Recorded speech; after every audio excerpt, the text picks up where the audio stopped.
talking about Israel. I don't want you guys to read in between. I'm talking about Israel, this made up country in the Middle East, in 1948. And Israel, in and of itself, is a demonic nation. I will never support Israel. That Bibi Netanyahu just happens to be satanic. He is just, you will never remove me from that understanding. He is a full-blown demon. Wow. Candace Owens is back at it again. You saw the thumbnail, you saw the title. We're just going to take a time and look at some of her commentary about other things besides the Macrons, or whether or not Lady Macron is Lady Macron or fellow Macron. So let's just jump into it. Let's go. Now I'm obviously very much interested in the Epstein case. And so that's where I'm focusing my attention, the Epstein case. What do you think that was? The Epstein case? I would say Israel, obviously. And again, I'm so tired of us being gaslit. It's the dumbest gaslighting of all time. On record, okay, when Pam Bondi said, I can't even, this was just a moment where I was like, okay, F you. You guys hate us. You have so much power. Why don't you just come out and say, nah, boo-boo, you can't touch us, F you. I would rather you do that, right? Yes. Than put on this pretense of a conference, and then you've got Trump over here being like, does anybody still care about Jeffrey Epstein? And then Pam Bondi is asked the question, was he working for another country? And she says, we don't know, right? You don't know? So in my series, I'm like, maybe we can help them. Maybe we can help the deep state figure out who Jeffrey Epstein was working for. Here is Ari Ben-Menashe, who was a Mossad agent, who is on record, literally recorded. Let's listen to him tell us about how Jeffrey Epstein was working for the Mossad. Okay, Ari Ben-Menashe worked for Mossad, and he's saying that Robert Maxwell brought him to Jeffrey Epstein and said, let this guy in. He's going to be involved in weapons. Hey, Pam Bondi, you might have missed this one. Okay, you might have missed this one. Then you go to another person who is on record, who is Victor Ostrovsky, who defected from the Mossad notoriously. The Mossad admits he worked for the Mossad. He wrote a book, By Deception or By Deception Only. He says that's the Mossad motto, which they obviously do that. That's why they execute all these false flags. And he told everybody the truth.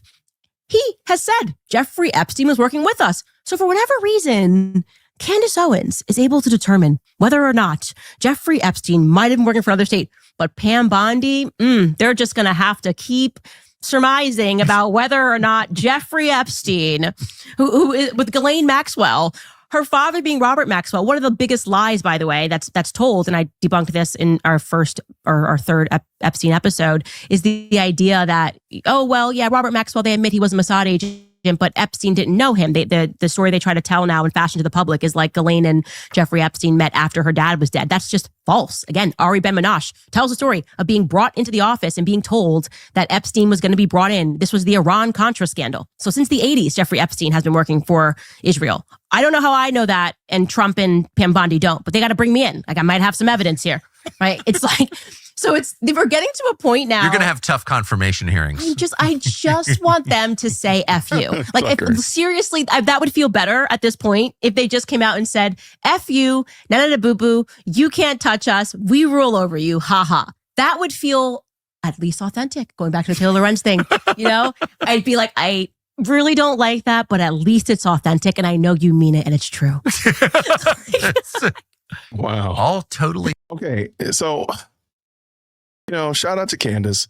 I don't take anything away from her prowess to dig into a topic, her desire to find, follow that thread wherever it goes, to chase that rabbit down the hole. I'm not, I have no shade for her at all. I do also feel like, hey, that whole Jeffrey Epstein thing was kind of foul. It came across kind of low tier, guys. So I totally get what she's saying. I feel like, sadly, a lot of her, because of other conspiracies that she's glommed onto, certain things that are probably true are going to suffer when she craters her career over other topics. That's what I think is going to happen. Because I do think she has, definitely there is something here. Fair. Yeah. Does any of, to the extent that we can project forward and guess, does any of this come out?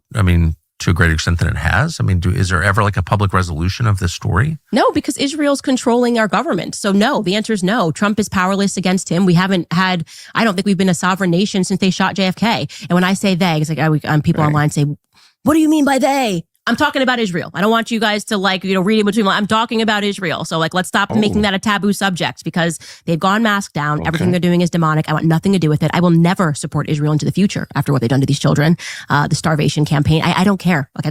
Please write your article. You've already written them all. I don't know what you could add about me. But I do not support Israel. And I don't think that Jewish Americans should support Israel. And I hope that they're now having those conversations. I see many of them recognizing that they have been propagandized into believing they have to support this demonic state.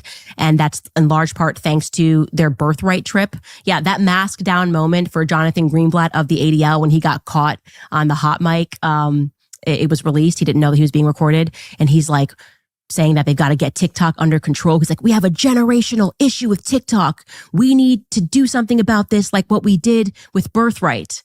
What does that tell you? That the entire purpose of that Birthright trip, telling every Jewish American, you forget a free trip to Israel, was to propagandize you into believing that you have some affinity with this made up country in the Middle East, like in 1948, that you have to, react when something's happening to them, or you have to look away when they're doing things that are so obviously wrong and demonic. And so I'm hoping now that we're getting to that point where people can recognize that whether you're Black, you don't have to agree with BLM. Whether you're Jew, allowing your identity to shape your morality is problematic. Okay. And Israel, in and of itself, is the demonic nation. I will never support Israel. Right. So I went from working for. I think I really wish she had stayed on the BLM on their necks. I really think she was right there on that.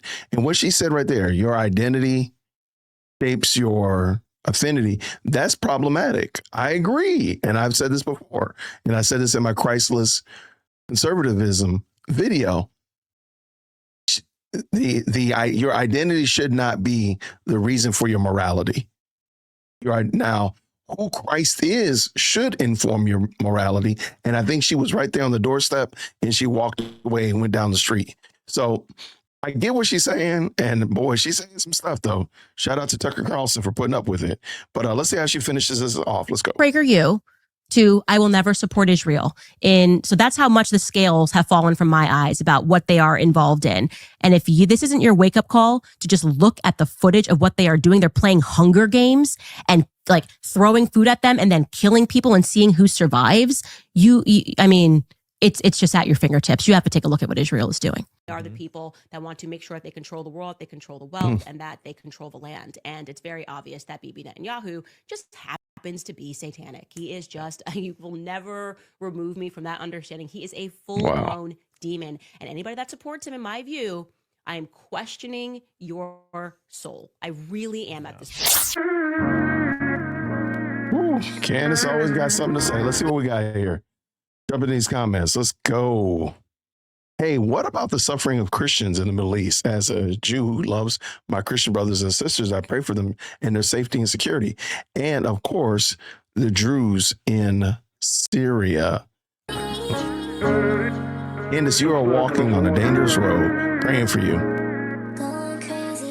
The woman's taking a crazy turn, double, triple, quadruple down on anti-Semitism. Free America from Israel. Okay, that's what you're saying.